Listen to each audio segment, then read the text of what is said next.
الرحمن الرحیم۔ صحیح بخاری حدیث نمبر 698۔ ابن عباس رضی اللہ تعالیٰ عنہ نے بتلایا کہ میں ایک رات ام المومنین میمونہ کے یہاں سو گیا۔ اس رات نبی کریم صلی اللہ علیہ وسلم کی بھی وہیں سونے کی باری تھی۔ آپ نے وضو کیا اور نماز پڑھنے کے لیے کھڑے ہو گئے۔ میں آپ کے بائیں طرف کھڑا ہو گیا، اس لیے آپ نے مجھے پکڑ کے دائیں طرف کر دیا۔ پھر 13 رکعت وتر سمیت نماز پڑھی اور سو گئے، یہاں تک کہ خراٹے لینے لگے۔ اور نبی کریم صلی اللہ علیہ وسلم جب سوتے تو خراٹے لیتے تھے۔ پھر مؤذن آیا تو آپ باہر تشریف لے گئے۔ آپ نے اس کے بعد فجر کی نماز پڑھی اور وضو نہیں کیا۔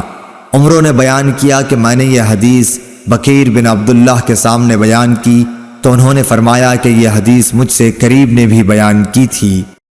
اللهم صل على محمد وعلى آل محمد كما صليت على إبراهيم وعلى آل إبراهيم إنك حميد مجيد اللهم بارك على محمد وعلى آل محمد كما باركت